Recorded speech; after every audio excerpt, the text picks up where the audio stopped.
नमस्कार दोस्तों, आप देख रहे हैं पीएनपी न्यूज। मैं हूं दीपक कुमार।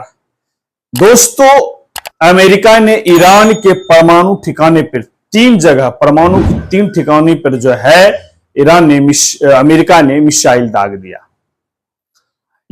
अमेरिका ने इसका जिम्मेदारी भी लिया। अमेरिका के राष्ट्रपति ट्रंप ने प्रेस कॉन्फ्रेंस करके इस हमले का जिम्मेदारी लेने का काम किया कि ईरान के 3 ठिकाने पर हमने मिसाइल दागने का काम किया। अब ईरान से जो सूचना आता है, जो ईरान का खबर, जो भारत में उनका ईरान के जो राजदूत हैं उनके माध्यम से जो खबर आता है कि ईरान के 3 परमाणु ठिकाने पर हमले तो हुए हैं, लेकिन परमाणु का जो भी केमिकल था वह उस जगह से हटा दिया गया था।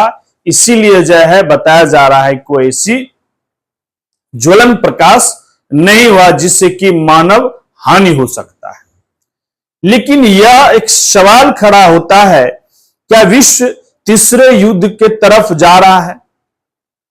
बीते हफ्ते 10 दिन में ईरान और इजराइल के बीच हमला चल रहा था। युद्ध छिड़ा हुआ है लंबे दिनों से। इजराइल ने काफी नुकसान पहुंचाया ईरान को। ईरान उसके बाद जो जिस तरह से इजराइल के हॉस्पिटल हो या तमाम जगह रेसिडेंस हो वहां पे हमला करना स्टार्ट कर दिया। उसके बाद G7 सम्मेलन के बाद ट्रंप अमेरिका जाता है और वहां से फिर 1 से 2 दिन बाद ईरान को धमकी देता है या हिदायत देता है कि 2 हफ्ते 14 दिन के अंदर अगर यह युद्ध विराम ईरान नहीं करता है तो ईरान को बहुत बड़ा नुकसान भुगतना पड़ सकता है। और ईरान को खुले धमकी भी मिलता है कि परमाणु बम ईरान नहीं बनाएगा। लेकिन ईरान ने कहा कि किसी भी कंडीशन में हम सरेंडर नहीं करेंगे, हम समझौता नहीं करेंगे, क्योंकि हमारे वैज्ञानिक और हमारे वीर जवान शहीद हुए हैं, उनकी शहादत को हम ऐसे ही व्यर्थ नहीं जाने देंगे।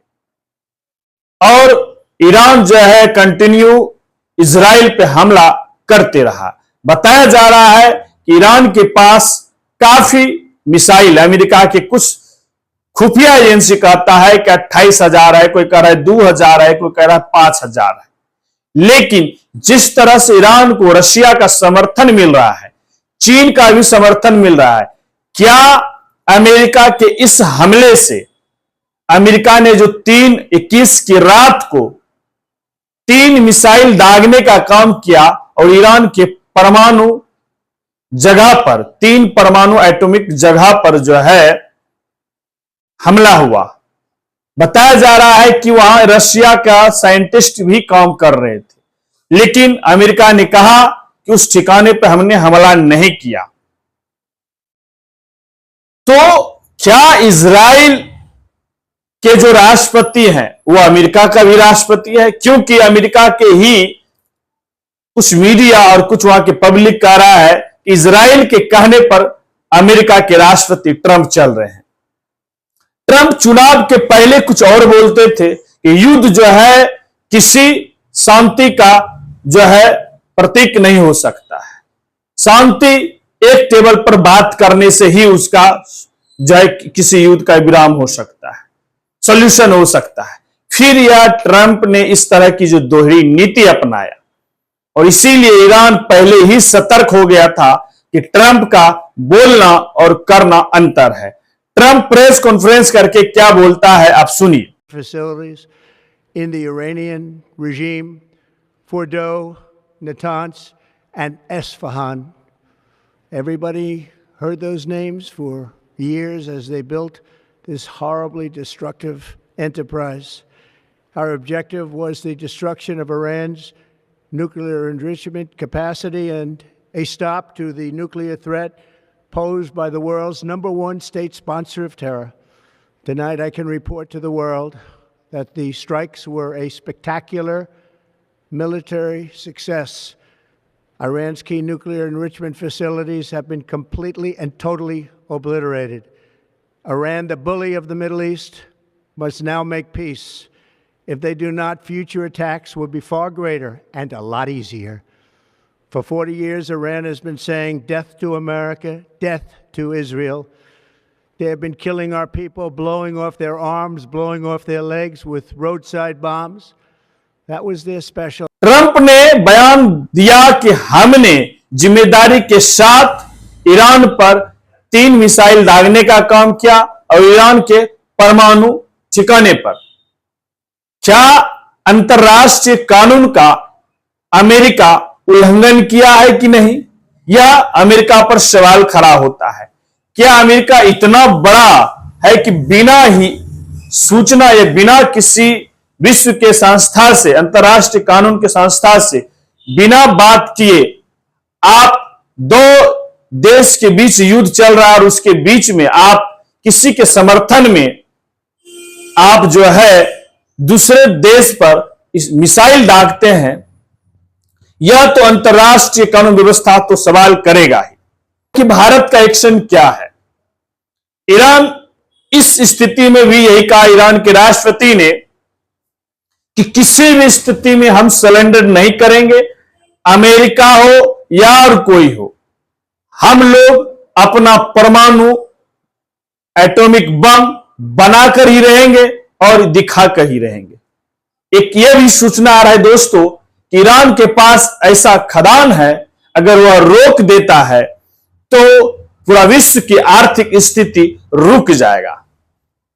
ईरान का यूरोपियन कंट्री से बात चल रहा है और यूरोपियन से समर्थन भी मिल रहा है। सुनने में यह भी आ रहा है कि रशिया समर्थन कर रहा है और चीन भी। अगर ऐसा बात होता है तो क्या यह युद्ध बड़ा विकराल रूप ले सकता है? क्या विश्व वो शांति के ओर जा सकता है? क्या इजराइल का समर्थन करना अमेरिका को महंगा पड़ सकता है? क्या इजराइल एक छोटा सा देश इस तरह ईरान के साथ या ईरान इजराइल के साथ, क्या यही एक शांति है? क्या इजराइल जिस तरह से ईरान पर हमले कर रहे थे और ईरान के अंदरूनी राजनीतिक को विध्वस्त करने की कोशिश कर रहा था, क्या यह इजराइल का विफल हुआ? इजराइल के राष्ट्रपति प्रेस कॉन्फ्रेंस करके ट्रंप को धन्यवाद करने का काम करता है।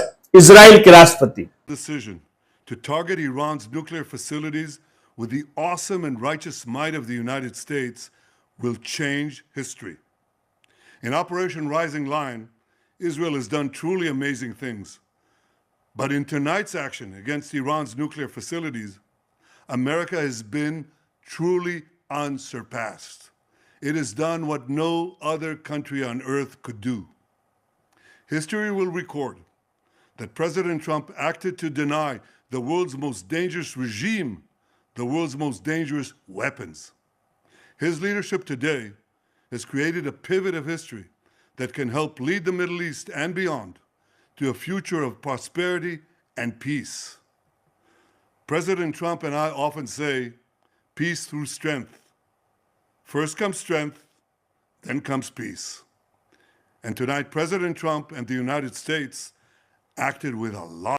इजराइल के राष्ट्रपति क्या कहते हैं कि किसी भी युद्ध से ही शांति का समाधान होता है और जो ताकतवर होता है वह पहले जो है अपना ताकत दिखाता है, फिर जो है शांति की ओर ले जाता है।